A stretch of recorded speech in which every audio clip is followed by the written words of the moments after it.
Hello students, in the last class we already discussed monohybrid and dihybrid cross. Last class ಅಲ್ಲಿ monohybrid cross ಮತ್ತೆ dihybrid cross ನ complete ಮಾಡಿದೀವಿ. So ಇವತ್ತು ಒಂದು neat concept ನ study ಮಾಡ್ತಾ ಇದ್ದೀನಿ. monohybrid cross ಅಂತ ಎಕ್ಸಾಂಪಲ್ ಸ್ಟೆಮ್ ಹೈಟ್ ನ ತೆಗೆದುಕೊಂಡಿದ್ವಿ ಪೀ ಪ್ಲಾಂಟ್ ಅಲ್ಲಿ. dihybrid ಅಲ್ಲಿ ಸೀಡ್ ಕಲರ್ ಮತ್ತೆ seed shape round yellow dominant versus wrinkled green recessive ನ ತೆಗೆದುಕೊಂಡಿದ್ವಿ. ಇನ್ನೂ ಒಂದು ಇದೆ ಪಾಲಿಜೆನಿಕ್ ಇನ್ಹೆರಿಟೆನ್ಸ್ ಅಂತ, ಅದನ್ನು ನೆಕ್ಸ್ಟ್ ಡಿಸ್ಕಸ್ ಮಾಡ್ತೀವಿ. ಪಾಲಿ ಅಂದ್ರೆ ಮೆನಿ. ಸೊ ಪಾಲಿಜೆನಿಕ್ ಇನ್ಹೆರಿಟೆನ್ಸ್ ನಾವು ಸ್ಟಡಿ ಮಾಡಬೇಕಂದ್ರೆ ಟ್ರೈ ಹೈಬ್ರಿಡ್ ಕ್ರಾಸ್ ನ ತೆಗೆದುಕೊಳ್ತೀವಿ. monohybrid, dihybrid and trihybrid. monohybrid single contrasting characters, dihybrid two contrasting character, trihybrid three contrasting characters. ಈಗ ಮೂರನ್ನು ಈಸಿಯಾಗಿ ಹೇಗೆ ಸ್ಟಡಿ ಮಾಡೋದು, ಇವು ಮೂರು ಬಗ್ಗೆ ಕೆಲವೊಂದು ನೀಟ್ ಕಾನ್ಸೆಪ್ಟ್ಸ್ ಬರುತ್ತೆ ಎಕ್ಸಾಮ್ ಅಲ್ಲಿ. ಸೊ ಅದನ್ನ ವಿತ್ ಇನ್ ಅ ಮಿನಿಟ್ ಆ ಕ್ವಶನ್ಸ್ ನ ಹೇಗೆ ಸಾಲ್ವ್ ಮಾಡಬಹುದು ಅನ್ನೋದ್ರ ಮೇಲೆ ಒಂದು ಚಾರ್ಟ್ ನ ಫ್ರೇಮ್ ಮಾಡಿದೀವಿ, ಸಿಂಪಲ್ ಚಾರ್ಟ್. ಆ ಚಾರ್ಟ್ ಹೇಗೆ ಫ್ರೇಮ್ ಆಗುತ್ತೆ, ಅದ್ರಲ್ಲಿ ಯಾವ ರೀತಿ ಕ್ವಶನ್ಸ್ ಬರಬಹುದು, ಅದನ್ನ ಹೇಗೆ ಸಾಲ್ವ್ ಮಾಡಬೇಕು ಅನ್ನೋದನ್ನ ಸ್ಟಡಿ ಮಾಡಿ. Before we look of this, ಈ ಬೋರ್ಡ್ ಈ ಚಾರ್ಟ್ ನೋಡೋದಕ್ಕಿಂತ first we will see the headings. ಮೊದಲು ಹೆಡ್ಡಿಂಗ್ಸ್ ನ ನೋಡಿ. ಟ್ರಯಲ್ ಅಂತ ಇದೆ, ಎಕ್ಸ್ಪೆರಿಮೆಂಟ್ ಅಂತಿದೆ, ಟೈಪ್ಸ್ ಆಫ್ ಗ್ಯಾಮೆಟ್ಸ್ ಅಂದ್ರೆ ಎನ್ ಅಂತ ಇದೆ, number of offsprings or individual, number of genotype, phenotypic ratio and genotypic ratio. ಇದಿಷ್ಟು monohybrid, dihybrid, trihybrid ನ ಇದಿಷ್ಟು ಬಾಕ್ಸಸ್ ನ ಫಿಲ್ ಮಾಡಬೇಕು. ಹೇಗೆ ಫಿಲ್ ಮಾಡೋದು, ಫಸ್ಟ್ ನಾನಲ್ಲೇ ಸ್ವಲ್ಪ ಆನ್ಸರ್ಸ್ ನ ಬರ್ದಿದ್ದೀನಿ, ಅದು ಹೇಗೆ ಬಂತು ಅಂತ ಹೇಳ್ತಾ ಹೋಗ್ತೀನಿ, ಅದನ್ನ ಕ್ಲಿಯರ್ ಅಪ್ ಮಾಡಿ ಗೊತ್ತಾಗ್ತಿದೆಯಾ. First we will see this trial 1. monohybrid ಅಂದ್ರೆ ಸಿಂಗಲ್ ಕಾಂಟ್ರಾಸ್ಟಿಂಗ್ ಕ್ಯಾರೆಕ್ಟರ್, ಹಾಗಾಗಿ ಟ್ರಯಲ್ 1 ಅಂತ ತೆಗೆದುಕೊಂಡೆ. ನಾವು monohybrid ನ ಸ್ಟಡಿ ಮಾಡಬೇಕಾದ್ರೆ ನಾವೇನ್ ತೆಗೆದುಕೊಂಡಿದ್ವಿ, capital T small T into capital T small T ತೆಗೆದುಕೊಂಡಿದ್ವಿ. ಇಲ್ಲಿ ಅದ್ರ ಬದಲು capital A small A into capital A small A ಅಂತ ತೆಗೆದುಕೊಂಡಿದ್ವಿ. Okay, next types of gametes. Gametes ನ ನಾವು ಎನ್ ಅಂತ ಕರ್ಕೊಂಡ್ರೆ N value types of gametes ನ ಡಿನೋಟ್ ಮಾಡ್ಬೇಕಾದ್ರೆ ಎನ್ ಅಂತ ಯೂಸ್ ಮಾಡ್ಕೊಂತೀವಿ. Where n is equal to number of trials ಅಂತ ಅನ್ಕೊಂಡ್ರೆ, ನಂಬರ್ ಆಫ್ ಟ್ರಯಲ್ಸ್ ಎಷ್ಟು ತೆಗೆದುಕೊಂಡಿದ್ವಿ, 1 ಅಲ್ವಾ. ಸೊ ಎನ್ ವ್ಯಾಲ್ಯೂ ಏನಾಗುತ್ತೆ, ಎನ್ 1 ಆಗುತ್ತೆ. So 2 power n is equal to 2 power 1. That is the value of types of gametes is 2. ಹೌದಾ, 2 types of gametes ಅಲ್ವಾ ನಮಗೆ ಬಂದಿದ್ದು, ಕ್ಯಾಪಿಟಲ್ ಟಿ ಒಂದು, ಸ್ಮಾಲ್ ಟಿ ಒಂದು. ಅದೇ ಇಲ್ಲಿ ಹೇಳಬೇಕು ಅಂದ್ರೆ ಕ್ಯಾಪಿಟಲ್ ಎ ಒಂದು, ಸ್ಮಾಲ್ ಎ ಒಂದು. So we got 2 types of gametes. Then number of offsprings. ಎಷ್ಟು ಆಫ್ಸ್ಪ್ರಿಂಗ್ಸ್ ಬಂದಿದೆ ಅಂತ ಸ್ಟಡಿ ಮಾಡೋದು. ಹೇಗೆ ನಂಬರ್ ಆಫ್ ಆಫ್ಸ್ಪ್ರಿಂಗ್ಸ್ ನ ಕಂಡುಹಿಡಿಯಬೇಕು ಅಂದ್ರೆ, to calculate number of offsprings we made square of the types of gametes. ಎಷ್ಟು ಗ್ಯಾಮೀಟ್ಸ್ ಬಂದಿದೆಯೋ ಕೇಳ್ಕೊಳ್ಳಿ ಕ್ಲೀನ್ ಆಗಿ, ಎಷ್ಟು ಗ್ಯಾಮೀಟ್ಸ್ ಗಳು ಬಂದಿದೆಯೋ, ಟೈಪ್ಸ್ ಆಫ್ ಗ್ಯಾಮೀಟ್ಸ್ ಎಷ್ಟು ಬಂದಿದೆಯೋ ಅದರ ಸ್ಕ್ವಯರ್ ಮಾಡಬೇಕು. ಟೈಪ್ಸ್ ಆಫ್ ಗ್ಯಾಮೆಟ್ಸ್ ಎಷ್ಟು ಬಂದಿದೆ ನಮಗೆ 2, ಅದರ ಸ್ಕ್ವೇರ್ ಅಂದ್ರೆ 2 ಸ್ಕ್ವೇರ್. 2 ಸ್ಕ್ವೇರ್ ಏನಾಗುತ್ತೆ, 4 ಆಗುತ್ತೆ. ಹೌದಾ, 4 number of offsprings were obtained. ಯಾವ್ದು 4 ನಂಬರ್ ಆಫ್ ಆಫ್ ಸ್ಪ್ರಿಂಗ್ಸ್ ಅಂತಂದ್ರೆ ಕ್ಯಾಪಿಟಲ್ ಟಿ ಒಂದು, capital T small T, capital T small T ಇವು 2. Then small t 1, 1 plus 2 3, 3 plus 1 4. ನೀವು monohybrid cross ನ ರೇಷಿಯೋ ಬರೆದಿದ್ರೆ ಗೊತ್ತಾಗುತ್ತೆ, 1:2:1 ಅಂತ ಬರೆದಿರ್ತೀರಾ. 2 1 3, 3 1 4. ಅಥವಾ ನೀವು ಫಿನೋಟೈಪ್ ಎಕ್ಸ್ಪ್ರೆಸ್ ಮಾಡಬೇಕಾದ್ರೆ 3:1 ಅಂತ ಬರೆದಿರ್ತೀರಾ. 3 plus 1 4 ಅಲ್ವಾ. So this is correct. Then number of genotypes. Number of genotypes ನ ಹೇಗೆ ಕ್ಯಾಲ್ಕುಲೇಟ್ ಮಾಡಬೇಕು, ಇದಕ್ಕೊಂದು ಸ್ಟ್ಯಾಂಡರ್ಡ್ ಫಾರ್ಮುಲಾನ ಸೆಟ್ ಮಾಡಿದ್ದಾರೆ, 3 ಪವರ್ ಎನ್ ಅಂತ. ಎನ್ ಅಂದ್ರೆ ಏನು, ಟ್ರಯಲ್ ಅಂದ್ರೆ ಎಷ್ಟು, 1. 3 ಪವರ್ 1 ಅಂದ್ರೆ ಎಷ್ಟಾಗುತ್ತೆ, 3ನೇ ಆಗುತ್ತೆ ಅಲ್ವಾ. So number of genotypes 3. ಯಾವ್ದು ನಂಬರ್ ಆಫ್ ಜಿನೋಟೈಪ್ಸ್ 3 ಬಂದಿದ್ದು, ಕ್ಯಾಪಿಟಲ್ ಟಿ ಸ್ಮಾಲ್ ಟಿ ಅನ್ನೋದು 1, ಕ್ಯಾಪಿಟಲ್ ಟಿ ಅನ್ನೋದು ಕ್ಯಾಪಿಟಲ್ ಟಿ ಸ್ಮಾಲ್ ಟಿ ಅನ್ನೋದು 1 1 1, 3 ಬಂತು. Then phenotypic ratio common, 3 tall 1 dwarf. Genotypic ratio 1:2:1. 1 homozygous tall, 2 heterozygous tall and 1 homozygous dwarf. Okay, this is about the first table for monohybrid cross. ಇದಿಷ್ಟು monohybrid cross ನ table.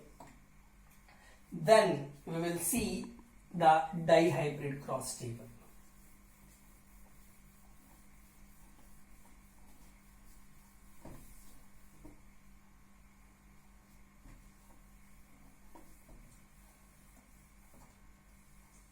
ಸ್ವಲ್ಪ tricky ಇದೆ concepts, ಒಂದೊಂದ್ಸಲಿ clean ನಿಧಾನಕ್ಕೆ ನೋಡಿ ಅರ್ಥ ಮಾಡ್ಕೊಳ್ಳಿ.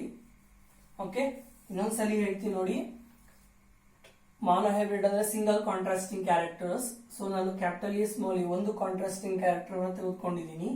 So types of gametes ನ calculate ಮಾಡಬೇಕು ಅಂದ್ರೆ 2 to the power of n ಅಂತ ಒಂದು ಫಾರ್ಮುಲಾ ಇದೆ. n ಅಂದ್ರೆ number of trial, that is 1. 2 to the power of 1 ಅಂದ್ರೆ 2. ಸೊ 2 types of gametes are formed in monohybrid cross. Capital T ಮತ್ತೆ ಸ್ಮಾಲ್ ಟಿ, ಇಲ್ಲಿ ಅಂದ್ರೆ ಕ್ಯಾಪಿಟಲ್ ಎ ಮತ್ತೆ ಸ್ಮಾಲ್ ಎ ಫಾರ್ಮ್ ಆಗ್ತಾ ಹೋಗುತ್ತೆ. Number of offsprings or number of individuals ನ calculate ಮಾಡಬೇಕು ಅಂದ್ರೆ ಟೈಪ್ಸ್ ಆಫ್ ಗ್ಯಾಮೆಟ್ಸ್ ಏನ್ ಬಂದಿದೆಯೋ ಅದರ ಸ್ಕ್ವೇರ್ ಮಾಡಬೇಕು. ಟೈಪ್ಸ್ ಆಫ್ ಗ್ಯಾಮೆಟ್ಸ್ ಎಷ್ಟು ಬಂದಿದೆ? ನಮಗೆ 2 ಬಂದಿದೆ. 2 ಸ್ಕ್ವೇರ್ ಅಂದ್ರೆ ಏನಾಗುತ್ತೆ? 4 ಆಗುತ್ತೆ. Then number of genotypes. Number of genotypes ನ ಒಂದು ಸ್ಟ್ಯಾಂಡರ್ಡ್ ಫಾರ್ಮುಲಾ ಇದೆ, 3 power n ಅಂತ. n ಅಂದ್ರೆ ಏನು? 1. 3 power 1 ಅಂದ್ರೆ 3 ನೇ ಬರುತ್ತೆ. ಅದೇನು ಅಂತ ಬರ್ತಿದ್ದೆ ನಾನು already. Then phenotypic ratio, genotypic ratio ನಿಮಗೆ ಗೊತ್ತಿದೆ. ನೆಕ್ಸ್ಟ್ ನೋಡಿ ಡೈಹೈಬ್ರಿಡ್. ಮಾನೋಹೈಬ್ರಿಡ್ ಅರ್ಥ ಆದ್ರೆ ಡೈಹೈಬ್ರಿಡ್, ಟ್ರೈಹೈಬ್ರಿಡ್ ತುಂಬಾ easy. But we should be alert in substituting the values. Okay, next ನೋಡಿ ಡೈಹೈಬ್ರಿಡ್ ಅಂದ್ರೆ 2 ಕಾಂಟ್ರಾಸ್ಟಿಂಗ್ ಕ್ಯಾರೆಕ್ಟರ್ಸ್ ಇರಬೇಕು. ಕ್ಯಾಪಿಟಲ್ ಎ ಸ್ಮಾಲ್ ಎ ಒಂದು, ಕ್ಯಾಪಿಟಲ್ ಬಿ ಸ್ಮಾಲ್ ಬಿ ಒಂದು.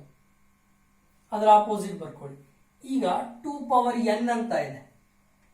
2 ಏನೋ ಕಾಮನ್ ಬರ್ಕೊಂಡು, n ಅಂದ್ರೆ ಟ್ರಯಲ್. ಇಲ್ಲೇನೋ ಒಂದಿತ್ತು, n 1 ತೆಗೆದುಕೊಂಡ್ವಿ. ಬಟ್ ಇಲ್ಲಿ ಟ್ರಯಲ್ ಎಷ್ಟಿದೆ? 2 ಇದೆ ಅಲ್ವಾ? 2 power 2 ಅಂತ ತೆಗೆದುಕೋಬೇಕು. 2 power 2 ಅಂದ್ರೆ ಏನಾಗುತ್ತೆ? 4 ಆಗುತ್ತೆ. 4 types of gametes are formed in F2 generation during the F2 generation process. ಹೌದಲ್ವಾ?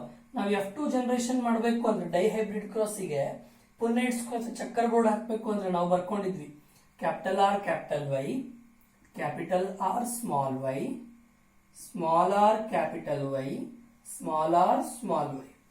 1 2 3 4. ಸೊ ಎಷ್ಟು ಗ್ಯಾಮೆಟ್ಸ್ ಬರುತ್ತೆ? 4 ಗ್ಯಾಮೆಟ್ಸ್ ಬರುತ್ತೆ. ಇವೇ 4 gametes. Then number of offsprings. Number of offsprings ಹೇಗೆ ಕಂಡುಹಿಡಿಬೇಕು? ಟೈಪ್ಸ್ ಆಫ್ ಗ್ಯಾಮೆಟ್ಸ್ ಏನ್ ಬಂದಿದೆಯೋ ಅದರ ಸ್ಕ್ವೇರ್ ಮಾಡಬೇಕು. 4 ಬಂದಿದೆ, 4 ಸ್ಕ್ವೇರ್ ಮಾಡಿ. 4 ಸ್ಕ್ವೇರ್ ಅಂದ್ರೆ ಎಷ್ಟಾಗುತ್ತೆ? 16 ಆಗುತ್ತೆ. ಹೌದಾ? ನಮಗೆ 16 ಆಫ್ ಸ್ಪ್ರಿಂಗ್ಸ್ ಬಂದಿತ್ತು. ನಾವು 4ಕ್ಕೆ ಈ ರೀತಿ ಒಂದು ಚಕ್ಕರ್ ಬೋರ್ಡ್ ಹಾಕಿದ್ವಿ. ಈ ರೀತಿ ಒಂದು ಚಕ್ಕರ್ ಬೋರ್ಡ್ ಹಾಕಿದಾಗ ನಮಗೆ 16 ಆಫ್ ಸ್ಪ್ರಿಂಗ್ಸ್ ಬಂದಿತ್ತು. ಹೌದಾ? 16 ಬಾಕ್ಸಸ್ ಅಲ್ಲಿ ನಾವು ರೆಪ್ರೆಸೆಂಟ್ ಮಾಡಿದ್ವಿ. Capital R small R, capital Y small Y ಅಂತ ತುಂಬಾ ಬಾಕ್ಸಸ್ ಬರ್ತಿದ್ವಲ್ಲ. ಟೋಟಲ್ ಎಷ್ಟು ಬಾಕ್ಸ್ ನ ಯೂಸ್ ಮಾಡಿದ್ವಿ? 16 ಬಾಕ್ಸ್ ನ ಯೂಸ್ ಮಾಡಿದ್ವಿ. ಅಂದ್ರೆ 16 ಆಫ್ ಸ್ಪ್ರಿಂಗ್ಸ್ ಫಾರ್ಮೇಶನ್ ಆಗಿದೆ ಅಂತ ಅರ್ಥ. Next number of genotype. Genotype number ಹೇಗೆ ಕ್ಯಾಲ್ಕುಲೇಟ್ ಮಾಡೋದು? 3 power 3. ಯಾಕಂದ್ರೆ n ಅಂದ್ರೆ 3 ಆಯ್ತು. 3 power 3 ಅಂದ್ರೆ 9 ಜಿನೋಟೈಪ್ಸ್ ಬಂದಿದೆ.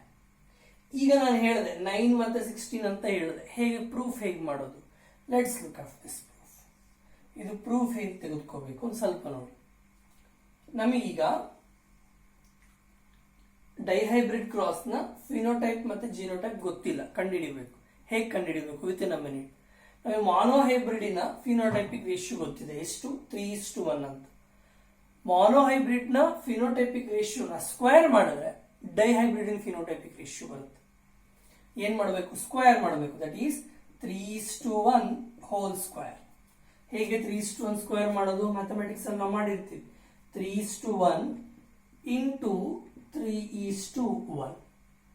ಸೊ ಫಸ್ಟ್ ಇದನ್ನ ಇವೆರಡರ ಜೊತೆ ಮಲ್ಟಿಪ್ಲೈ ಮಾಡಿ, ಆಮೇಲೆ ಇದನ್ನ ಇವೆರಡರ ಜೊತೆ ಮಲ್ಟಿಪ್ಲೈ ಮಾಡಿ. 3 3s 9, 3 1s 3, 1 3s 3, 1 1s 1. ಹೌದಲ್ವಾ? F2 ಜನರೇಷನ್ ಅಬ್ಸರ್ವ್ ಮಾಡಿದ್ರೆ ಡೈಹೈಬ್ರಿಡ್ ಕ್ರಾಸ್ ಅಲ್ಲಿ ಫಿನೋಟೈಪಿಕ್ ರೇಷಿಯೋ ಎಷ್ಟು ಬಂದಿತ್ತು? 9:3:3:1 ಬಂದಿತ್ತು. ಹೌದಲ್ವಾ? ಸೊ ಇಲ್ಲಿ ಎಷ್ಟು ಬಂದಿದೆ? 9 ಬಂದಿದೆ ಅಲ್ವಾ, so this is our correct. So phenotypic ratio ಏನಾಗುತ್ತೆ 9:3:3:1 ಆಯ್ತು. ಓಕೆ, ನೆಕ್ಸ್ಟ್ ಜಿನೋಟೈಪಿಕ್ ರೇಷಿಯೋ ಗೊತ್ತಿಲ್ಲ. So monohybrid in genotypic ratio ಗೊತ್ತಿದೆ ನಮಗೆ 1:2:1. ಅದನ್ನೇನ್ ಮಾಡ್ಬೇಕೀಗ? Yes, we go for square of this ratio. 1:2:1 whole square. So whole square ಮಾಡಿದಾಗ ಏನಾಗುತ್ತೆ 1:2:1 ಇಂಟು 1:2:1 ಬರುತ್ತೆ. ಫಸ್ಟ್ ಇದನ್ನ ಇವೆಲ್ಲ ಜೊತೆ ಒಂದ್ಸಲಿ ಮಲ್ಟಿಪ್ಲೈ ಮಾಡ್ತಾ ಹೋಗೋಣ. ಫಸ್ಟ್ ಇದರಿಂದ 1 1s 1, 1 2s 2, 1 1s 1, 2 1s 2, 2 2s 4, 2 1s 2, 1 1s 1, 1 2s 2, 1 1s 1. 1 2 3 4 5 6 7 8 9. ಎಷ್ಟು ಬರಬೇಕಿತ್ತು ನಮಗೆ? ನಂಬರ್ ಆಫ್ ಜಿನೋಟೈಪ್ 9 ಬರಬೇಕಿತ್ತು, 9 ಬಂದಿದೆ. ಇದಿಷ್ಟು ರೇಷಿಯೋ ಕೂಡಿದ್ರೆ ನಮಗೆ ಎಷ್ಟು ಬರಬೇಕು? ಆನ್ಸರ್ 16 ಬರಬೇಕು. ಕೂಡಿ ನೋಡೋಣ. 2 1 3, 3 1 4, 4 2 6, 6 4 10, 10 2 12, 12 1 13, 13 2 15, 16 1 15 1 16. ಸೊ ಇದೇ ರೇಷಿಯೋನ ನೀವು ಇಲ್ಲಿ ಎಂಟ್ರಿ ಮಾಡಬೇಕು. ನನಗಲ್ಲಿ ಜಾಗ ಇಲ್ಲ, ಹಾಗಾಗಿ ಅಲ್ಲೇ ಬರೀತಾ ಇದೆ. ಸೊ ಜಿನೋಟೈಪಿಕ್ ರೇಷಿಯೋ ಏನಾಗುತ್ತೆ 1:2:1:2, 4:2:1:2:1. ಇದನ್ನ ಕೆಲವರು ಸಿಂಪಲ್ ಆಗಿ ಹೇಳ್ತಾರೆ 1:2:2:4, 1:2:1, 2:1. ಹೇಗೆ ಹೇಳಿದ್ರು 16 ಬರಬೇಕು ನಮಗೆ. ಅದಾಗ್ತಿದೆಯಾ? ಆರ್ಡರ್ ಒಂಚೂರು ಚೇಂಜ್ ಆದ್ರೂ ನಡೆಯುತ್ತೆ. ಸೊ ಡೈಹೈಬ್ರಿಡ್ ನ ಮುಗಿತು. ಸ್ವಲ್ಪ ಕ್ಲಿಯರ್ ಅರ್ಥ ಮಾಡ್ಕೊಳ್ಳಿ. ಸ್ವಲ್ಪ ಕಾನ್ಸೆಪ್ಟ್ ಕಷ್ಟ ಇದೆ, ಬಟ್ ಮಾನೋಹೈಬ್ರಿಡ್ ಇಂದ ಏನ್ ಮಾಡಿದ್ವಿ ಇವೆರಡರಲ್ಲಿ ಸ್ಕ್ವೇರ್ ಮಾಡ್ತಾ ಹೋಗ್ತಿದೀವಿ.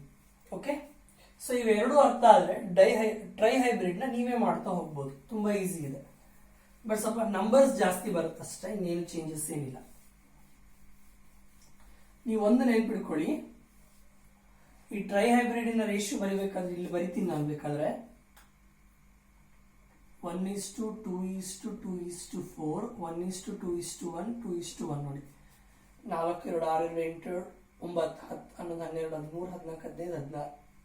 ಸೊ ಟೋಟಲ್ 9 ಇದೆ. 1 2 3 4 5 6 7 8 9. ಅದು 9 ಇದೆ, 16 ಇದೆ. ಕರೆಕ್ಟ್ ಇದೆ ಇದು. ನಾವು ಫಸ್ಟ್ ಕ್ರಾಸ್ ಮಾಡಿದಾಗ ಇದು 2 ಇಲ್ಲಿ ಬಂದಿತ್ತು, ಬಟ್ ಏನು ಚೇಂಜ್ ಏನಾಗಿಲ್ಲ. ಅದಾಗ್ತಿದೆಯಾ? Remaining always correct. ಈ ರೀತಿ ಬರೆದು ತಪ್ಪೇನೂ ಇಲ್ಲ. ನೆಕ್ಸ್ಟ್ ನೋಡಿ, ಥರ್ಡ್ ಒನ್. ಇದೊಂದು ಸ್ವಲ್ಪ ಲೆಂತ್ ಜಾಸ್ತಿ ಆಗುತ್ತೆ, ಕ್ಲಿಯರ್ ನೋಡ್ಕೊಳ್ಳಿ. ಥರ್ಡ್ ಒನ್ 3 ಟ್ರಯಲ್ಸ್ ಬೇಕು. ಸೊ ಮಾನೋಹೈಬ್ರಿಡ್ ಅಲ್ಲಿ ಕ್ಯಾಪಿಟಲ್ ಎ ಸ್ಮಾಲ್ ಎ ತೆಗೆದುಕೊಂಡೆ, ಡೈಹೈಬ್ರಿಡ್ ಅಲ್ಲಿ along with capital A small A capital B small B ತೆಗೆದುಕೊಂಡೆ, 2 ಕ್ಯಾರೆಕ್ಟರ್ಸ್. ಇಲ್ಲಿ ಟ್ರೈ ಹೈಬ್ರಿಡ್ ಇರೋದ್ರಿಂದ we should select 3 characters. So ಯಾವ್ದಾವ್ದು ತೆಗೆದುಕೊಳ್ತೀನಿ ಅಂದ್ರೆ ನಾನೀಗ capital A small A, capital B small B, capital C small C into capital A small a, capital B small b, capital C small c. ತೆಗೆದುಕೊಂಡೆ 3 contrasting characters ನ ತೆಗೆದುಕೊಂಡೆ. ಈಗ next question, next column, types of gametes. ಗೊತ್ತಿದೆ formula 2 power n. n ಅಂದ್ರೆ ಎಷ್ಟಿಲ್ಲಿ 3, 2 power 3 ಆಗುತ್ತೆ. 2 power 3 ಅಂದ್ರೆ 2 2s 4, 4 2s 8. ಎಷ್ಟು types of gametes ಬರುತ್ತೆ ನಮಗೀಗ? 8 ಟೈಪ್ಸ್ ಆಫ್ ಗ್ಯಾಮಿಟ್ಸ್ ಬರ್ತಾ ಹೋಗುತ್ತೆ. ಗೊತ್ತಾಗ್ತಿದೆಯಾ? ನೆಕ್ಸ್ಟ್ ನೋಡಿ, ನಂಬರ್ ಆಫ್ ಆಫ್ಸ್ಪ್ರಿಂಗ್ಸ್. ಹೇಗೆ ನಂಬರ್ ಆಫ್ ಆಫ್ಸ್ಪ್ರಿಂಗ್ಸ್ ನ ಕಂಡುಹಿಡಿಯೋದು? ಟೈಪ್ಸ್ ಆಫ್ ಗ್ಯಾಮಿಟ್ಸ್ ಎಷ್ಟು ಬಂದಿದೆಯೋ ಅದರ ಸ್ಕ್ವೇರ್ ರೂಟ್ ನ ಮಾಡಬೇಕು. ಟೈಪ್ಸ್ ಆಫ್ ಗ್ಯಾಮಿಟ್ಸ್ ಎಷ್ಟು ಬಂದಿದೆ? 8. 8 ಸ್ಕ್ವೇರ್ 8 8s 64. ಗೊತ್ತಾಗ್ತಿದೆಯಾ? Next number of genotype. Ratio ಏನಿದೆ 3:n ಅಂತಿದೆ. n ಅಂದ್ರೆ ಏನು? 3. 3:3. 3 power 3 ಅಂದ್ರೆ 3 into 3 into 3. So 3 into 3 into 3 ಮಾಡಿದ್ರೆ 27 ಬರುತ್ತೆ. ಗೊತ್ತಾಗ್ತಿದೆಯಾ? ಈಗ ಹೇಗ್ ಬಂತು ಅಂತ ಚೆಕ್ ಮಾಡೋದಕ್ಕೆ ಯೂಸ್ ಮಾಡೋದೇ ಈ 2 ಕಾಲಮ್ಸ್. ಇದು ಇದು ಇವೆರಡನ್ನ ಕ್ರಾಸ್ ಚೆಕ್ ಮಾಡೋದಕ್ಕೆ ಈ ಫಿನೋಟೈಪ್ ಮತ್ತೆ ಜಿನೋಟೈಪಿಕ್ ರೇಷಿಯೋ ಯೂಸ್ ಮಾಡ್ತೀವಿ. ನೋಡಿ ಸಿಂಪಲ್ ಆಗಿ ಹೇಳಿ, ಮಾನೋಹೈಬ್ರಿಡ್ ಅಲ್ಲಿ ಫಿನೋಟೈಪಿಕ್ ರೇಷಿಯೋ 3:1 ಬಂತು. ಡೈಹೈಬ್ರಿಡ್ ಅಲ್ಲಿ ಫಿನೋಟೈಪಿಕ್ ರೇಷಿಯೋ ಮಾಡಬೇಕು ಅಂದ್ರೆ ಏನ್ ಮಾಡಿದ್ವಿ, 3:1 ಸ್ಕ್ವೇರ್ ಮಾಡಿದ್ವಿ, ಹೌದಾ. ಈಗ ಟ್ರೈಹೈಬ್ರಿಡ್ ಅಲ್ಲಿ ಫಿನೋಟೈಪಿಕ್ ರೇಷಿಯೋ ನೋಡಬೇಕು ಅಂದ್ರೆ 3:1 ನ ಕ್ಯೂಬ್ ಮಾಡಬೇಕು. That is 3:1 whole cube. 3:1 ನ ಹೋಲ್ ಕ್ಯೂಬ್ ಮಾಡ. ಸೊ 3:1 ಕ್ಯೂಬ್ ಅಂದ್ರೆ 3:1 ಇಂಟು 3:1 ಇಂಟು 3:1. ಬಟ್ ನಮಗೆ ಇಲ್ಲೊಂದು ಸೊಲ್ಯೂಷನ್ ಇದೆ. 3:1 ಸ್ಕ್ವೇರ್ ನಮಗೆ ರಿಸಲ್ಟ್ ಸಿಕ್ಕಿದೆ. 3:1 ಸ್ಕ್ವೇರ್ ರಿಸಲ್ಟ್ ಏನು, 9:3:3:1. ಇದು 3:1 ಸ್ಕ್ವೇರ್ ನ ರಿಸಲ್ಟ್. ಈ ಸ್ಕ್ವೇರ್ ಗೆ ಇಂಟು 3:1 ಆಡ್ ಮಾಡ್ತೀನಿ. 2 ಇಂಟು 2 ಪ್ಲಸ್ 1 3 ಆಗುತ್ತಲ್ವಾ. ಸೊ ನಮಗೆ ಬೇಕಾದ ರಿಸಲ್ಟ್ ಇಷ್ಟೇ ಅಲ್ವಾ. ಸೊ ಇದನ್ನ ಫಸ್ಟ್ ಇದಿಷ್ಟು ಜೊತೆ ಒಂದ್ಸಲಿ ಮಾಡಿ, ಆಮೇಲೆ ಇದಿಷ್ಟು ಜೊತೆ ಒಂದ್ಸಲಿ ಕ್ರಾಸ್ ಮಾಡಿ. First 9 3s 27, 3 1s 3 3s 9, 3 3s 9, 3 1s 3, 1 9s 9, 1 3s 3, 1 3s 3, 1 1s 1. ಇದಿಷ್ಟು ನಾವು ಕೂಡಿದ್ರೆ ನಮಗೆ ಬರೋದು ಆನ್ಸರ್ 64. ಸೊ ಆನ್ಸರ್ ಏನೋ ಇಲ್ಲಿಗೆ ಮ್ಯಾಚ್ ಆಯ್ತು. ಇದು ಏನ್ ರೇಷಿಯೋ ಬರ್ದಿದ್ದೀನೋ ಅದನ್ನ ಇಲ್ಲಿ ಬರ್ಕೋಬೇಕು ನಾವು, ಗೊತ್ತಾಗ್ತಿದೆಯಾ. That is the phenotypic ratio. ನಾವು ಹೇಗೆ ಡೈಹೈಬ್ರಿಡ್ ಅಲ್ಲಿ 9:3:3:1 ಅಂತ ಫಿನೋಟೈಪಿಕ್ ರೇಷಿಯೋ ಹೇಳಿದ್ವೋ, ಟ್ರೈಹೈಬ್ರಿಡ್ ಅಲ್ಲಿ ಬರೋ ಫಿನೋಟೈಪಿಕ್ ರೇಷಿಯೋ ಈ ರೀತಿ ಇರುತ್ತೆ. ಇದನ್ನ ನೆಕ್ಸ್ಟ್ ವಿಡಿಯೋದಲ್ಲಿ ಮತ್ತೆ ಡೀಟೇಲ್ ಡಿಸ್ಕಸ್ ಮಾಡ್ತೀವಿ. ಬಟ್ ಟೇಬಲ್ ಅಲ್ಲಿ ಸಿಂಪ್ಲಿಫೈಡ್ ಆಗಿ ವಿತ್ ಇನ್ ಅ ಮಿನಿಟ್ ಅಲ್ಲಿ ಡೈಹೈಬ್ರಿಡ್ ಗೊತ್ತಿದೆ ಅಥವಾ ಮಾನೋಹೈಬ್ರಿಡ್ ಗೊತ್ತಿದೆ, ಅದನ್ನ ಕ್ಯೂಬ್ ಮಾಡಿದ್ರೆ ರಿಸಲ್ಟ್ ಸಿಗುತ್ತೆ. 1 ಮಿನಿಟ್ ರಿಸಲ್ಟ್ ತೆಗೆದುಕೋಬಹುದು. ಸೊ MCQ ಕ್ವಶನ್ ಕೇಳಬಹುದು, trihybrid ratio among this is ಅಂತೇಳಿ 4 ಆಪ್ಷನ್ ಕೊಟ್ಟಾಗ we can easily go through this option by cubing this 3:1 ratio. Then we have to calculate the genotypic ratio of trihybrid cross. So ಏನ್ ಮಾಡಬೇಕು, genotypic ratio trihybrid cross ಮಾಡಬೇಕು ಅಂದಾಗ, so ನಾವು dihybrid ನ genotypic ratio ಬರಬೇಕು ಅಂದ್ರೆ ಏನ್ ಮಾಡಿದ್ವಿ, ಮಾನೋಹೈಬ್ರಿಡ್ ನ ಜಿನೋಟೈಪಿಕ್ ರೇಷಿಯೋನ ಸ್ಕ್ವೇರ್ ಮಾಡಿದ್ವಿ. ಸೊ ಈಗ ನಮಗೆ ಟ್ರೈಹೈಬ್ರಿಡ್ ಗೆ ರೇಷಿಯೋ ಬೇಕು. ಸೊ ಆಗೇನ್ ಮಾಡ್ತೀವಿ, ನಾವು ಮಾನೋಹೈಬ್ರಿಡ್ ರೇಷಿಯೋನ ಕ್ಯೂಬ್ ಮಾಡ್ತೀವಿ. 1:2:1 ಹೋಲ್ ಕ್ಯೂಬ್ ಮಾಡ್ತೀನಿ.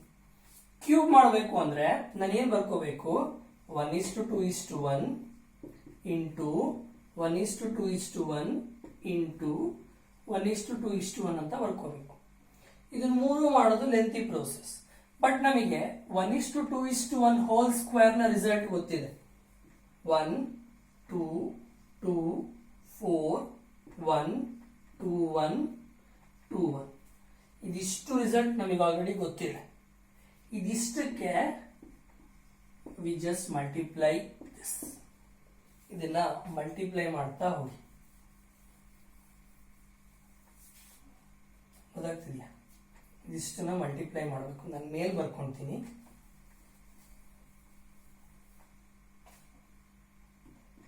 is to 2 is to 4 1 to 1 2 1 into 1 is to 2 is to 1. ನೋಡಿ ಫಸ್ಟ್ 1 ಜೊತೆ ಎಲ್ಲ ಮಲ್ಟಿಪ್ಲೈ ಮಾಡ್ತಾ ಬರೋಣ. 1 1s are 1, 1 2s are 2, 1 2s are 2, 4 1 2 1 2 1. Because ಎಲ್ಲ 1 ಜೊತೆನೆ ಮಲ್ಟಿಪ್ಲೈ ಮಾಡೋದ್ರಿಂದ ಅದೇ ರೇಷಿಯೋನೇ ಬರುತ್ತೆ. 2 ಇಂದ ಮಾಡಿ. 2 1s are 2, 2 2s are 4, 2 2s are 4, 2 4s are 8, 2 1s are 2, 2 2s are 4, 2 1s are 2, 2 2s are 4, 2 1s are 2. ಮತ್ತೆ ಅದನ್ನೇ ಬರ್ಕೋಬೇಕಂದ್ರೆ 1 ಇಂದ ಎಲ್ಲ ಮಲ್ಟಿಪ್ಲೈ ಮಾಡೋದ್ರಿಂದ 1 2 2 4 1 2 1 2 1. ಇದಿಷ್ಟು ಜಿನೋಟೈಪಿಕ್ ರೇಷಿಯೋ. ಇದಿಷ್ಟು ನಾನು ಎಣಿಸಿ ನೋಡೋಣ. 1 2 3 4 5 6 7 8 9 10 11 12 13 14 17 18 19 20 21 22 23 24 25 26 27. ಹೌದಲ್ವಾ. ಟೋಟಲ್ ನಂಬರ್ ಆಫ್ ಜಿನೋಟೈಪ್ 27 ಅಂತ ಹೇಳಿದ್ವಿ. 27 ಇದೆ, ಅದೇ ಜಿನೋಟೈಪ್. ನೋಡಿ ಇನ್ನೂ ಒಂದು ಕ್ಲಾರಿಫೈ ಮಾಡ್ಕೋಬಹುದು. ಇದು ನಮ್ಗೆ ಇದಿಷ್ಟು ಕೂಡಿದ್ರೆ ನಮ್ಮ ಬರೋ ಆನ್ಸರ್ 64 ಆಗಿರಬೇಕು. ಅದಾಗ್ತದೆ 64 ಎಕ್ಸಾಕ್ಟ್ ಆಗಿ ಬರುತ್ತೆ. So this is a simple method of NEET concept to study the phenotypic ratio, genotypic ratio, number of genotypes, number of offsprings and types of gametes by using a simple chart. ಇದು PU concepts ಅಲ್ಲಿ ಇಲ್ಲ, neat concepts ಗೆ explain ಮಾಡಿದ್ದು. Okay, next video we are going to discuss about non-Mendelian genetics. Thank you.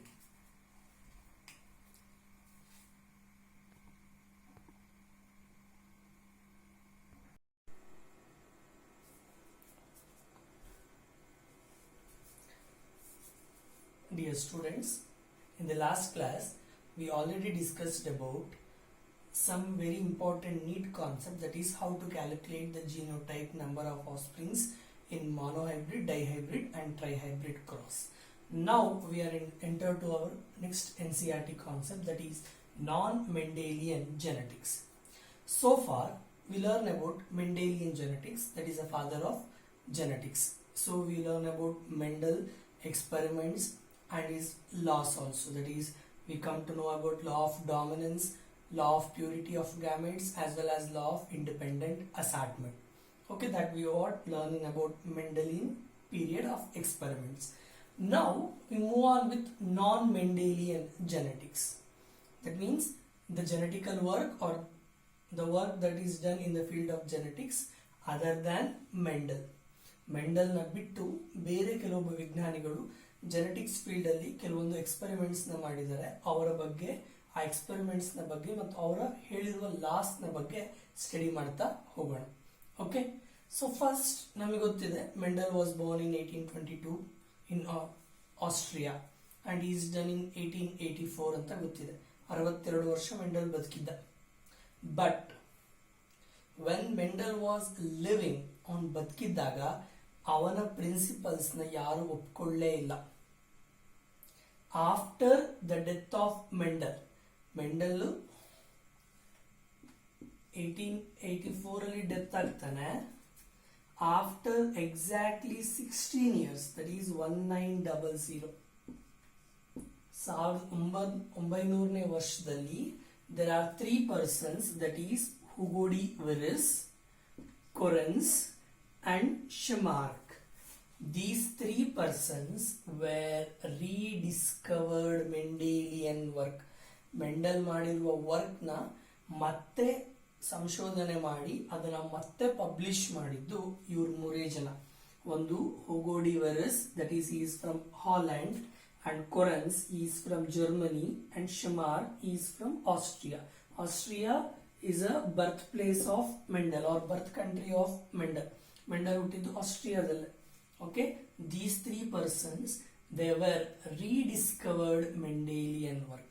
Mendelian work ನ ಮತ್ತೊಂದು ಸಲಿ publish ಮಾಡಿ ಅವನಿಗೆ ಹೆಸರೆಲ್ಲ ತಂದುಕೊಟ್ಟಿದ್ದು ಇವ್ರು 3 ಜನ.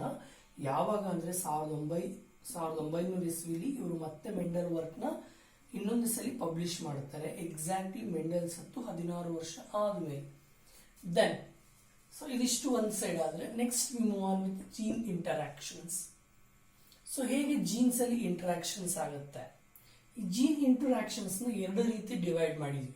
ಒಂದು intragenic interaction and other one is intergenic interactions. ನಾನು ಆಲ್ರೆಡಿ ಡೆಫಿನೇಷನ್ಸ್ ನ ಬರೆದಿದ್ದೀನಿ to save the time save ಆಗಲಿ ಅಂತ. ಸೊ ನೋಡಿ, ಇಂಟ್ರಾಜೆನಿಕ್, ಇಂಟ್ರಾ ಅಂದ್ರೆ same, genic means genes. Okay, so intragenic interaction is defined as the alleles belonging to same gene. Alleles means 2 alternative forms of gene. The alleles belongs to same gene at same locus.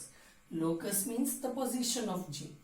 ಒಂದು gene ಇದೆ, ಅದರ locus and in homozygous pair.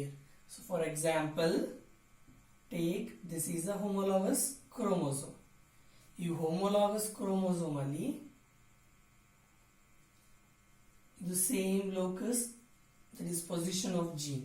So the alleles belonging to same gene at same locus in a homologous chromosome will interact. ಇದೆರಡು interact ಆಗುತ್ತೆ. Interact ಆಗಿ ಯಾವ characters ನ produce ಮಾಡುತ್ತೋ ಅಂತಹ gene ನ ಇಂಟರ್ಜೆನಿಕ್ ಇಂಟರಾಕ್ಷನ್ಸ್ ಅಂತ ಕರಿತೀವಿ. So this intragenic interactions which includes three types of expressions, that is incomplete dominance, codominance and multiple allelism. So intragenic interactions which includes incomplete, codominance and multiple allelism. Incomplete dominance. So once again I will repeat what is intragenic interaction. Intra means same. So what will be the same? The same is the gene that is found. The gene consists of alleles, and alleles are located on same locus in homologous chromosome, will interact to each other and produce the trait. Trait is also known as character. Okay, then ಇದಕ್ಕೆ exactly opposite ಆಗಿ ಇನ್ನೊಂದಿದೆ, intergenic. Inter means in between ಅಂತ ಅರ್ಥ. So intergenic interactions means alleles belonging to two different gene. Same gene ಅಲ್ಲ, ಇಲ್ಲಿ ಬೇರೆ ಬೇರೆಯ gene. ಹಾಗಾದ್ರೆ ಅದರ ಪೊಸಿಷನ್ ಏನಾಗುತ್ತೆ? ಪೊಸಿಷನ್ ಕೂಡ ಬೇರೆ ಆಗುತ್ತೆ. ನೋಡಿ, ಇಂಟ್ರಾದಲ್ಲಿ same locus same position, inter ಅಲ್ಲಿ different locus different position of two different homologous chromosome. ಅಲ್ಲಿ ಸೇಮ್ ಹೋಮೋಲಾಗಸ್ ಕ್ರೋಮೋಸೋಮ್ ಇತ್ತು, ಇಲ್ಲಿ different homologous chromosome to produce a trait or character. ಎರಡು ಬೇರೆ ಬೇರೆ ಕ್ರೋಮೋಸೋಮ್, ಒಂದು ಹೋಮೋಲಾಗಸ್ ಕ್ರೋಮೋಸೋಮ್, ಇದು ಒಂದು ಹೋಮೋಲಾಗಸ್ ಕ್ರೋಮೋಸೋಮ್, ಇದು ಒಂದು ಹೋಮೋಲಾಗಸ್ ಕ್ರೋಮೋಸೋಮ್. ಇವೆರಡು ಹೋಮೋಲಾಗಸ್ ಕ್ರೋಮೋಸೋಮ್ ಅಲ್ಲಿ ಇದರಲ್ಲಿ ಒಂದು ಕಡೆ ಜೀನ್ ಇದೆ, ಅದರ ಲೋಕಸ್ಸೇ ಬೇರೆ, ಇದರಲ್ಲಿ ಒಂದು ಕಡೆ ಜೀನ್ ಇದೆ, ಇದರಲ್ಲಿ ಅದರ ಲೋಕಸ್ಸೇ ಬೇರೆ. ಅವೆರಡು ಸೇರಿ ಪ್ರೊಡ್ಯೂಸ್ ಮಾಡೋ ಕ್ಯಾರೆಕ್ಟರ್ಸ್, ಪ್ರೊಡ್ಯೂಸ್ ಮಾಡುತ್ತಲ್ಲ ಕ್ಯಾರೆಕ್ಟರ್ಸ್, ಆ ರೀತಿ ಪ್ರೊಡ್ಯೂಸ್ ಮಾಡೋ ಕ್ಯಾರೆಕ್ಟರ್ ನ ಪ್ರೋಸೆಸ್ ನ ನಾವು ಇಂಟರ್ಜೆನಿಕ್ ಇಂಟರಾಕ್ಷನ್ಸ್ ಅಂತ ಕರಿತೀವಿ. Intergenic interactions which includes supplementary and complementary genes. ಇದರಲ್ಲಿ ಯಾವ ಬಗ್ಗೆ ಸ್ಟಡಿ ಮಾಡ್ತೀವಿ ಅಂದ್ರೆ ಸಪ್ಲಿಮೆಂಟರಿ ಮತ್ತೆ ಕಾಂಪ್ಲಿಮೆಂಟರಿ ಜೀನ್ಸ್ ನ ಬಗ್ಗೆ ಸ್ಟಡಿ ಮಾಡ್ತಾ ಹೋಗ್ತೀವಿ. ನಮ್ಮ NCERT ಇರೋದು ಬರೀ ಇಂಟ್ರಾಜೆನಿಕ್ ಇಂಟರಾಕ್ಷನ್ಸ್ ಮಾತ್ರ. ಅದರಂದ್ರೆ codominance, incomplete dominance and multiple allelism. ಇವು ಮೂರನ್ನ ಮಾತ್ರ ನಮ್ಮ ಟೆಕ್ಸ್ಟ್ ಬುಕ್ ಅಲ್ಲಿ ಎಕ್ಸ್ಪ್ಲೈನ್ ಮಾಡಿದ್ದಾರೆ. ಬಟ್ ಇದೆರಡು ನೀಟ್ ಕಾನ್ಸೆಪ್ಟ್ಸ್ ಗೆ ಬಹಳ important. So we will deal one by one in detail. So in this video we are only dealing with incomplete dominance. ಈ ವಿಡಿಯೋದಲ್ಲಿ ಬರೀ ಇನ್ಕಂಪ್ಲೀಟ್ ಡಾಮಿನೆನ್ಸ್ ಬಗ್ಗೆ ಮಾತ್ರ ಡಿಸ್ಕಸ್ ಮಾಡ್ತೀವಿ. ನೆಕ್ಸ್ಟ್ ವಿಡಿಯೋದಲ್ಲಿ ಇವೆರಡು ಕಾನ್ಸೆಪ್ಟ್ಸ್ ನ ಕವರ್ ಮಾಡ್ತೀವಿ. Okay, so non Mendelian genetics ಅಲ್ಲಿ ಮೊದಲು 3 ಪರ್ಸನ್ಸ್ ನ ನೆನಪಿಡ್ಕೋಬೇಕು: Hugo de Vries, Correns and Tschermak or ಶಮಾರ್. So they rediscovered Mendelian principle. Okay, ಆಮೇಲೆ ಜೀನ್ ಇಂಟ್ರಾಕ್ಷನ್ಸ್ ಅಲ್ಲಿ ಎರಡು ರೀತಿ ಇದೆ: intragenic interactions and intergenic interactions. Intragenic interactions ಅಂದ್ರೆ gene that consists of alleles located on same position, that is locus on homologous chromosome. Intergenic ಅಂದ್ರೆ two different alleles located on different locus of two different homologous chromosome produce a trait or character, which includes supplementary gene interactions and complementary gene interactions. Okay, after knowing this we will move on with incomplete dominance.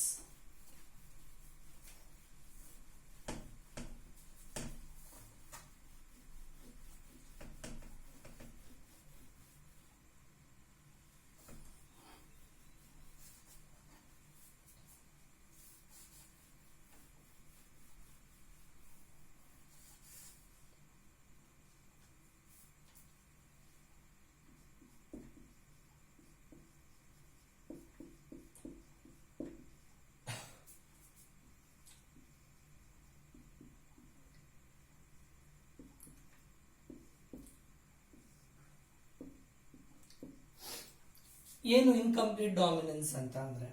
So before we move on with incomplete dominance, let's discuss dominance. ನಾವು already dominance ನ ಬಗ್ಗೆ discuss ಮಾಡಿದೀವಿ, law of dominance or dominance characters. So ಇದು ಅರ್ಥ ಆದ್ರೆ ಇದು ಈಸಿಯಾಗಿ ಅರ್ಥ ಆಗುತ್ತೆ. ಸೊ ಲಾ ಆಫ್ ಡಾಮಿನೆನ್ಸ್ ನ ಎಕ್ಸ್ಪ್ರೆಸ್ ಮಾಡಿದ್ದು ಮೆಂಡಲ್. ಬಟ್ ನಾವು ಅದರ್ ದ್ಯಾನ್ ಮೆಂಡಲ್ ನ ಸ್ಟಡಿ ಮಾಡ್ತಾ ಇರ್ತೀವಿ. ಫಸ್ಟ್ ಇದನ್ನ ಸ್ಟಡಿ ಮಾಡ್ಕೋಣ once again. So law of dominance ಏನ್ ಹೇಳುತ್ತೆ, the dominant will express and it will suppress the recessive character. So this law of dominance, what it states, that means when an heterozygous condition, ನೋಡಿ capital T ಇದ್ರೆ ಹೋಮೋಜೈಗಸ್, small T ಇದ್ರು ಹೋಮೋಜೈಗಸ್, but ಇಲ್ಲಿ ಒಂದು capital T ಇದೆ, ಒಂದು small T ಇದೆ. So ಎರಡು ಇರೋದ್ರಿಂದ ಅದನ್ನ ಹೆಟರೋಜೈಗಸ್ ಕಂಡೀಷನ್ ಅಂತ ಕರಿತೀವಿ. ಇನ್ an heterozygous condition, always dominant is denoted by capital letter and small letter, recessive is denoted by small letter. In an heterozygous condition, the dominant will suppress the activity of recessive. ಹೌದಾ? Dominant ಏನ್ ಮಾಡುತ್ತೆ, recessive character ನ suppress ಮಾಡುತ್ತೆ. ನಾನು diagram ಬರೆದು explain ಮಾಡಿದ್ದೆ. ಒಂದು tall tree ಇದೆ, ಒಂದು ಚಿಕ್ಕ ಟ್ರೀ ಇದೆ ಇಲ್ಲಿ. ಸೊ ಯಾವತ್ತು ಎಕ್ಸ್ಪ್ರೆಸ್ ಆಗೋದು ಯಾವುದು, ಟಾಲ್ ಟ್ರೀನೆ. ಹೌದಾ? ಸೊ ಡಾಮಿನೆನ್ಸ್ ಅಲ್ಲಿ ಏನಾಗುತ್ತೆ, ಯಾವ ಕ್ಯಾರೆಕ್ಟರ್ ಡಾಮಿನೇಟ್ ಇರುತ್ತೋ ಅದು ಎಕ್ಸ್ಪ್ರೆಸ್ ಆಗುತ್ತೆ, ಯಾವ ಕ್ಯಾರೆಕ್ಟರ್ ರಿಸೆಸಿವ್ ಇರುತ್ತೋ ಅಥವಾ ಎಕ್ಸ್ಪ್ರೆಸ್ ಆಗೋದೇ ಇಲ್ವೋ, ಅದನ್ನ ಎಕ್ಸ್ಪ್ರೆಸ್ ಆಗಲ್ವೋ, ಅದನ್ನ ರಿಸೆಸಿವ್ ಕ್ಯಾರೆಕ್ಟರ್ಸ್ ಅಂತ ಕರಿತೀವಿ. ಸೊ ಇದು ನಮಗೆ ಗೊತ್ತಿದೆ, ಲಾ ಆಫ್ ಡಾಮಿನೆನ್ಸ್. ಮೆಂಡಲ್ ಏನ್ ಮಾಡ್ದ, ಇದಕ್ಕೆ ಹೈಟ್ ಆಫ್ ಸ್ಟೆಮ್ ತೆಗೆದುಕೊಂಡ, where capital T small T is getting F1 generation. F1 generation ನಮಗೆ ಹೆಟ್ರೋಜೈಗಸ್ ಸ್ಟಾಲ್ ಬಂದಿತ್ತು, ಬಟ್ ಡಾಮಿನೆಂಟ್ ಇದ್ದಿದ್ದು ಟಿ, ಕ್ಯಾಪಿಟಲ್ ಟಿ ಇರೋದ್ರಿಂದ ನಾವೆಲ್ಲ ಅದನ್ನ ಹೆಟ್ರೋಜೈಗಸ್ ಸ್ಟಾಲ್ ಅಂತಾನೆ ಮೆನ್ಷನ್ ಮಾಡಿದ್ವಿ. ಇದು ಲಾ ಆಫ್ ಡಾಮಿನೆನ್ಸ್. ಸೊ ಇದನ್ನ ಎಕ್ಸ್ಪ್ಲೈನ್ ಮಾಡಿದ್ದು Mendel. But now we are going to deal with incomplete dominance, which is a deviation from the Mendel. ಇದು ಮೆಂಡಲ್ ನ ಡಿವಿಯೇಷನ್, ಅಂದ್ರೆ ಇದರ ಬಗ್ಗೆ ಮೆಂಡಲ್ ಏನು ಹೇಳಲಿಲ್ಲ.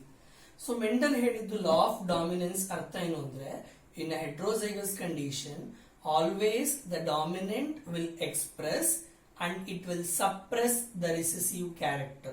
Recessive characters ನ ಏನ್ ಮಾಡುತ್ತೆ, ಸಪ್ರೆಸ್ ಮಾಡುತ್ತೆ ಅಂತ ಮೆಂಡಲ್ ಹೇಳಿದ. ಅವನು ಅದಕ್ಕೆ ಎಕ್ಸಾಂಪಲ್ ಪೀ ಪ್ಲಾಂಟ್ ನ ಕೊಟ್ಟ. But this phenomenon or this statement what Mendel told is not applicable to all the organisms or all the plant species. ಎಲ್ಲಾ ಪ್ಲಾಂಟ್ ಸ್ಪೀಸೀಸ್ ಅಲ್ಲೂ ಮೆಂಡಲ್ ಹೇಳಿದ್ದು ಲಾ ಆಫ್ ಡಾಮಿನೆನ್ಸ್ ಅಪ್ಲೈ ಆಗಲಿಲ್ಲ. ಕೆಲವೊಂದು ಡಿವಿಯೇಷನ್ಸ್ ಬಂತು, ಕೆಲವೊಂದು ವೇರಿಯೇಷನ್ಸ್ ಬಂತು. ಆ ವೇರಿಯೇಷನ್ ಇಂದ ಬಂದಿರುವ ಒಂದು ಸಿದ್ಧಾಂತವೇ ಇನ್ಕಂಪ್ಲೀಟ್ ಡಾಮಿನೆನ್ಸ್. ಸೊ ಕಂಪ್ಲೀಟ್ ಅಂದ್ರೆ ಪೂರ್ತಿ. ಈಗ ಕಂಪ್ಲೀಟ್ ಡಾಮಿನೆನ್ಸ್ ಗೆ ನಾವು ಕ್ಯಾಪಿಟಲ್ ಟಿ ಸ್ಮಾಲ್ ಟಿ ತೆಗೆದುಕೊಂಡ್ವಿ. ಬಟ್ ಇನ್ಕಂಪ್ಲೀಟ್ ಅಂದ್ರೆ ನಾಟ್ ಬೀಯಿಂಗ್ ಕಂಪ್ಲೀಟೆಡ್. ಇನ್ಕಂಪ್ಲೀಟ್, ಕೆಲಸ ಕಂಪ್ಲೀಟ್ ಆಗಿಲ್ಲ. ಸೊ ಕೆಲಸ ಕಂಪ್ಲೀಟ್ ಆಗಬೇಕು ಅಂದ್ರೆ ಏನಾಗಬೇಕು, the dominant will completely suppress the recessive. ಹೌದಾ? ಇದು ಪೂರ್ತಿ ಎಕ್ಸ್ಪ್ರೆಸ್ ಆಗಬೇಕು, ಇದು ಪೂರ್ತಿ ಸಪ್ರೆಸ್ ಆಗಬೇಕು. ಹಾಗಾದ್ರೆ ಡಾಮಿನೆನ್ಸ್ ಆಗುತ್ತೆ. Incomplete dominance means the dominant character is fails to suppress the recessive character. ಇದೇನು ಟಾಲ್ನೆಸ್ ಎಕ್ಸ್ಪ್ರೆಸ್ ಆಗ್ಬೇಕಿತ್ತೋ ಅದು ಎಕ್ಸ್ಪ್ರೆಸ್ ಕಂಪ್ಲೀಟ್ ಆಗಿ ಆಗ್ಲೇ ಇಲ್ಲ. ಗೊತ್ತಾಗ್ತಿದ್ಯಾ? ಅಥವಾ ಈ ಟಾಲ್ ಏನಿದನ್ನ ಶಾರ್ಟ್, ಈ ಡ್ವಾರ್ಫ್ ಲೈನ್ ರಿಸೆಸಿವ್ ಸಪ್ರೆಸ್ ಮಾಡ್ಬೇಕಿತ್ತಲ್ಲ, ಆ ಕೆಲಸನು ಕಂಪ್ಲೀಟ್ ಆಗಿ ಆಗ್ಲೇ ಇಲ್ಲ. ಹೌದಾ? ಅರ್ಥ ಆಗ್ತಿದೆಯಲ್ಲ?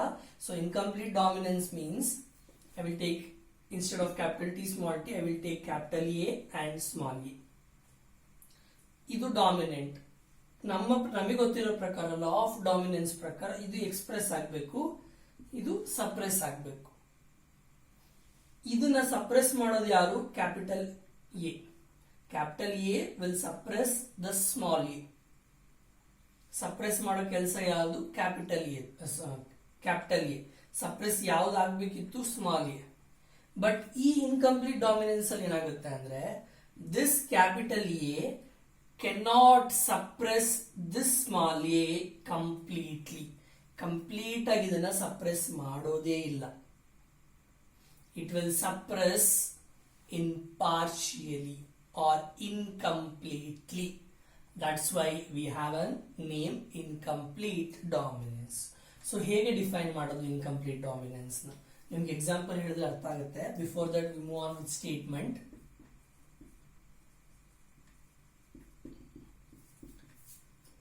In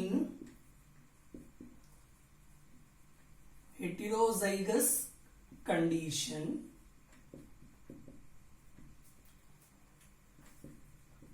the dominant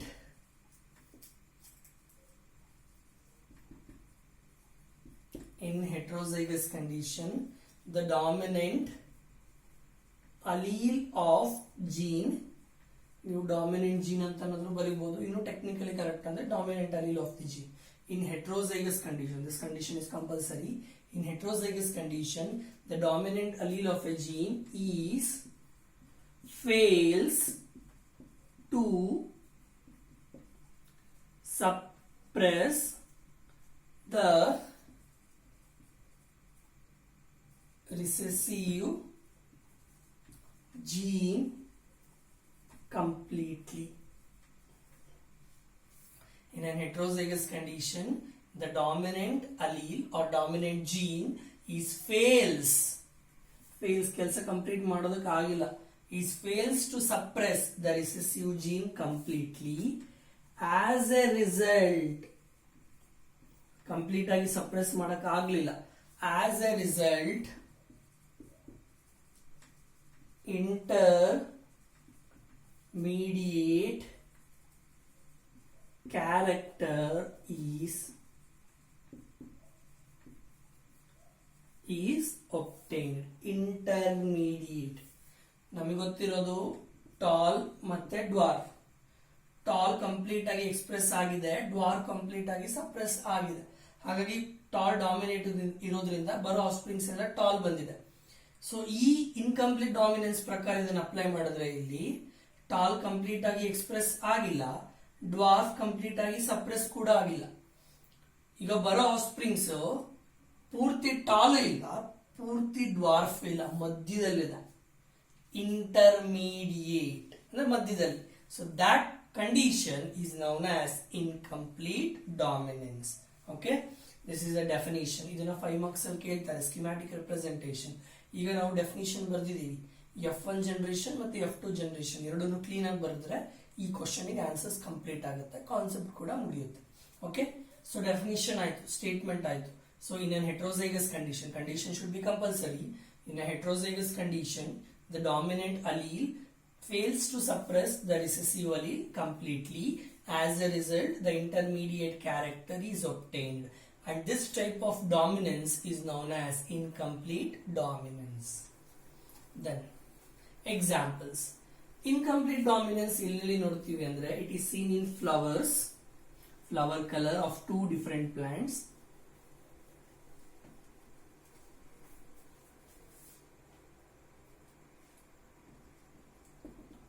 Example, first one we will take the flower color of Mirabilis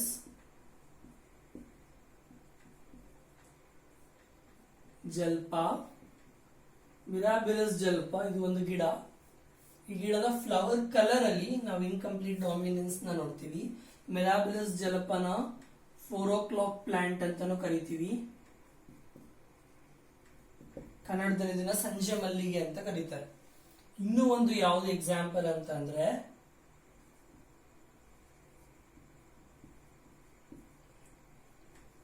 Anthurium majus. Anthurium majus is the scientific name of a plant that is commonly known as dog flower or snapdragon.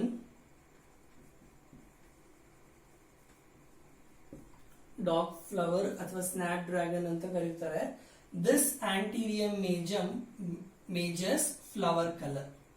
ಇಲ್ಲೂ ಕೂಡ flower colour ನೇ ನಾವು example ಆಗಿ ತೆಗೆದುಕೊಳ್ಳೋದು. So this incomplete dominance is seen in 2 plants flower color. One is Mirabilis jalpa, that is 4 o'clock plant flower, and it is seen in Anthurium majus, that is a dog flower or snapdragon. In this flower color we will see the incomplete dominance. So in our textbook we have an example of this Anthurium majus, that is dog flower or snapdragon. Okay, let's see how this incomplete dominance is seen in this Anthurium majus. ಈ Anthurium majus ಅಲ್ಲಿ incomplete dominance ಹೇಗೆ ಬಂದಿದೆ, ಯಾವ ರೀತಿ ಬಂದಿದೆ ಅಂತ study ಮಾಡ್ತಾ ಹೋಗೋಣ. I will use whole board repeat. So then we will take the parents.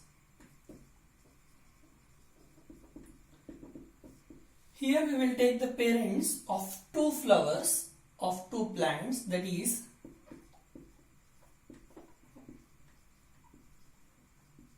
red flowered plant, that is homozygous. Homozygous is common for two also, and another one is white flowered plant. This is also true breed, that is homozygous. Here the red is dominant and white is recessive. Red flower dominant, white flower recessive. Then after parents we will mention their genotype and gametes. Genotype ನೋಡಿ, red flower dominate ಇರೋದ್ರಿಂದ capital R ನ use ಮಾಡ್ತೀನಿ.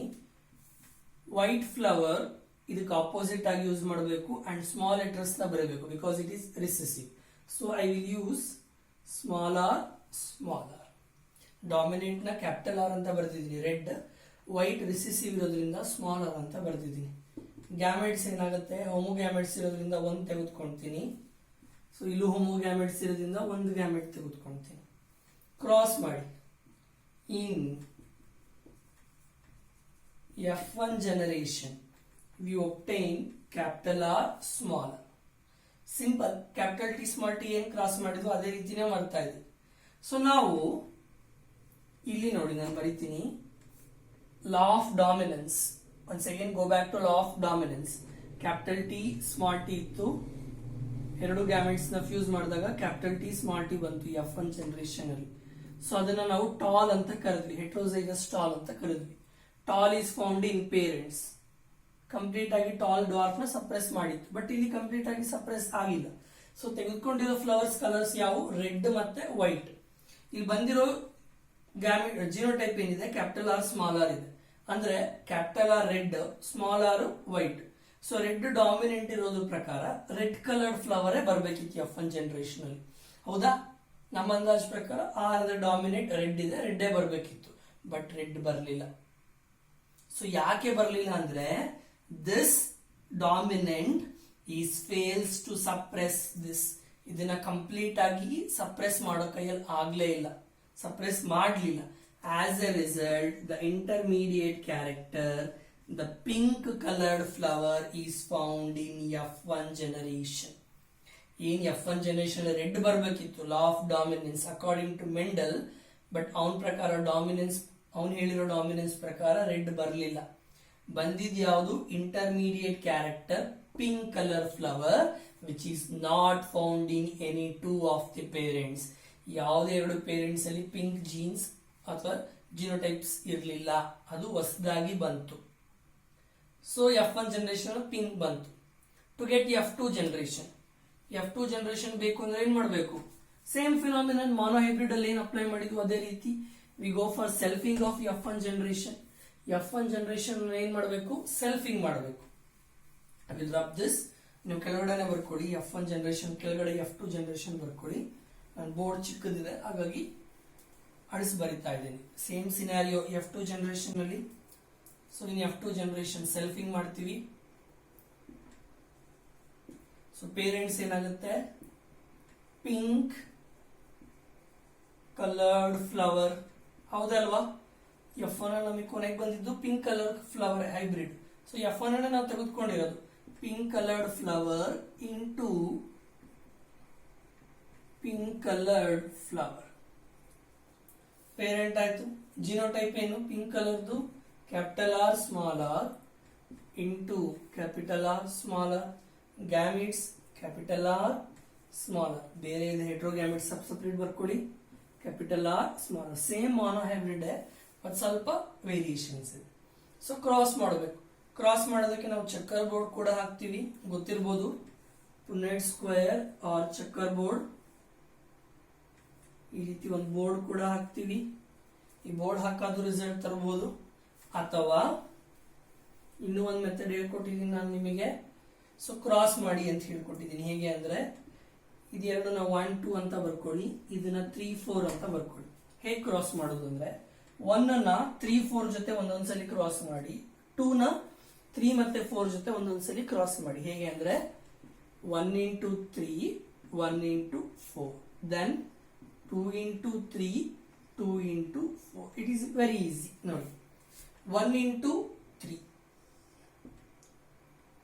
capital R capital R, 1 into 4 capital R small r, then 2 into 3 capital R small r, 2 into 4 small r small r. ನೋಡಿ ಬರೀತೀನಿ, capital R capital R capital R small r capital R small r small r small r. ನೀವು Punnett square ಹಾಕಿದ್ರು ಚಕ್ಕರ್ board ಹಾಕಿದ್ರು ಇದನ್ನೇ ಬರುತ್ತೆ. ಗೊತ್ತಾಗ್ತಿದ್ಯಾ? So ಇಷ್ಟು ಬಂತು ನೋಡಿ. ಕ್ಯಾಪಿಟಲ್ ಆರ್ ಅಂದ್ರೆ ಹೋಮೋಜೈಗಸ್ ರೆಡ್, ಸ್ಮಾಲ್ ಆರ್ ಅಂದ್ರೆ homozygous white. Capital R small R ಅಂದ್ರೆ ಇದು ಕ್ಯಾಪಿಟಲ್ ಆರ್ ಸ್ಮಾಲ್ ಆರ್ ಅಂದ್ರೆ ಯಾವುದು? Pink colour. ಗೊತ್ತಾಗ್ತಿದೆಯಾ? ಸೊ ಈಗ ನೋಡಿ ನಾವು ಫಿನೋಟೈಪಿಕ್ ರೇಷಿಯೋ ಬರೀರಿ.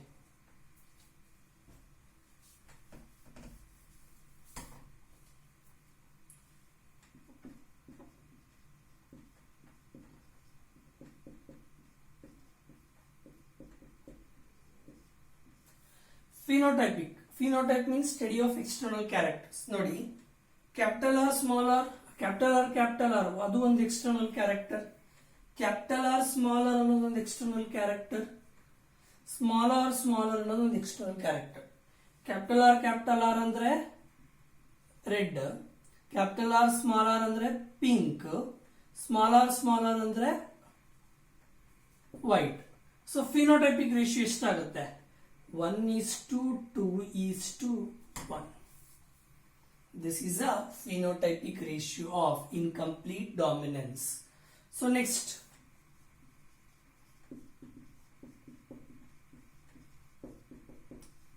genotypic, no, genetic constitution. Genotypic ratio is also the same. Phenotypic ratio kuda genotypic ratio kuda same. ನೋಡಿ genotype means ಅಂದ್ರೆ ಏನು? Study of genetic constitution, constituents ಅಂತ ಹೇಳ್ಬೋದು. ಕ್ಯಾಪಿಟಲ್ ಆರ್ ಅದು ಒಂದು ಜೀನ್ ಟೈಪ್ ಇದೆ, ಕ್ಯಾಪಿಟಲ್ ಆರ್ ಸ್ಮಾಲ್ ಆರ್ ಎರಡಿದೆ, ಅದು ಕೂಡ ಜೀನ್ ಟೈಪ್. ಸ್ಮಾಲ್ ಆರ್ ಕೂಡ ಒಂದಿದೆ. So the genotypic ratio is 1:2:1, which is same as phenotypic ratio. ಇಲ್ಲಿ incomplete dominance in Mirabilis, in Snapdragon, we get the both same result, that is phenotype and genotypic ratio. Law of dominance ಪ್ರಕಾರ dominant express ಆಗಬೇಕಿತ್ತು. ಆಮೇಲೆ F2 generation ಅಲ್ಲಿ ratio 3:1 ಬಂದಿತ್ತು. ಲಾ of dominance ಅಲ್ಲಿ 3 tall 1 dwarf ಬಂದಿತ್ತು. But ಇಲ್ಲಿ 1 red ಬಂದಿದೆ, 2 pink ಬಂದಿದೆ. That is not seen in dominance. ಅದಾಗ್ತಿದೆಯಾ? This is a intermediate character. This is a new variety that is come. That's why we call them as incomplete dominance, because of this dominant is fails to suppress this completely. ಗೊತ್ತಾಗ್ತಿದೆಯಾ? ಯಾವಾಗ red white ನ complete ಆಗಿ suppress ಮಾಡಲ್ವೋ ಅವಾಗ red white ಸೇರಿ ಒಂದು intermediate character ಬರುತ್ತೆ, ಅದೇ ಪಿಂಕ್.